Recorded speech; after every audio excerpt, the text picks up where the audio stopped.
이어서 진주에서 전해드립니다. 남강댐 침수 피해 주민들은 법적 장치가 없어 수개월 동안 보상을 받지 못했습니다.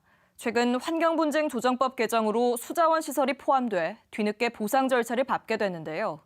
앞으로는 댐이나 하천으로 피해가 났을 때 곧장 피해 조사를 하고 보상을 받을 수 있는 법 제정이 추진되고 있습니다. 박상영 기자입니다. 지난해 8월 집중호우로 남강댐에서 1초에 물 5,000톤이 쏟아져 침수 피해를 입었던 진주시 내동면과 사천시 축동면. 반년이 지나도록 보상 한 푼 받지 못한 주민들은 최근 피해 조사를 받고 있습니다. 지난 3월 환경분쟁조정법이 개정되면서 수자원 시설 때문에 하천 수위가 달라져 입는 피해가 환경분쟁에 포함됐기 때문입니다. 침수 피해를 환경분쟁의 하나로 보고 환경분쟁조정위원회를 통해 피해를 구제받는 방안이 마련된 겁니다. 하지만 피해 주민들은 뒤늦은 조사에 불만이 많습니다. 손해사정인 조사에서부터 금액이 낮춰져 있고 조정이라는 단어로 들어가다 보니까 결국은 피해난 금액에 못 미칠 수가 있다는 거죠. 법적 장치 마련이 필요한 이유입니다. 댐이나 하천 등 공공시설물로 인한 피해에 곧장 실태를 조사하고 보상하도록 하는 법률 제정이 추진되고 있습니다. 포항지열발전소 지진같이 공공시설로 인한 피해가 나면 주민이 나서지 않더라도 피해 조사와 구제가 진행되도록 하는 내용입니다. 남강댐 방류로 또다시 피해가 일어나더라도 마찬가지입니다. 이 정부가 해마다 겪는 이것을 이제는 좀 항구적으로 또는 합리적으로 하는 방법을 찾자. 피해가 나지 않도록 하고 불가피하게 나서면 하루빨리 복구를 하도록 하고.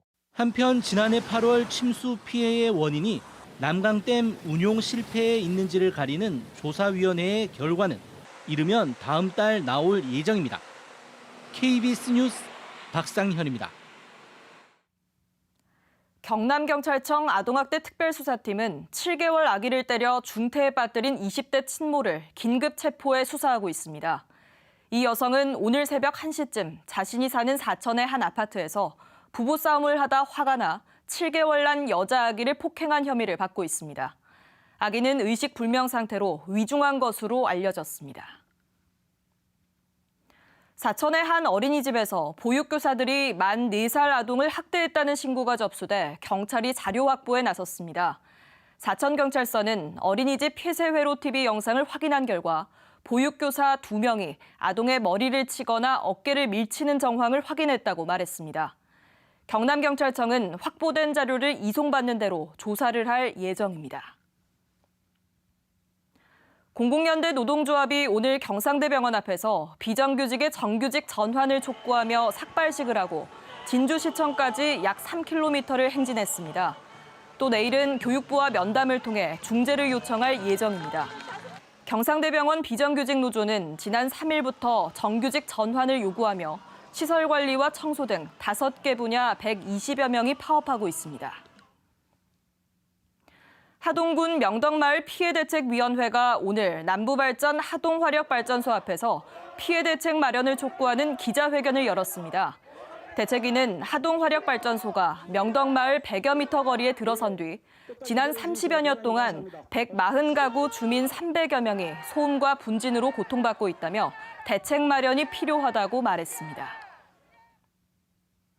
함양군이 지리산 자락인 마천면 도마마을에 다랑이논 복원 사업을 추진합니다.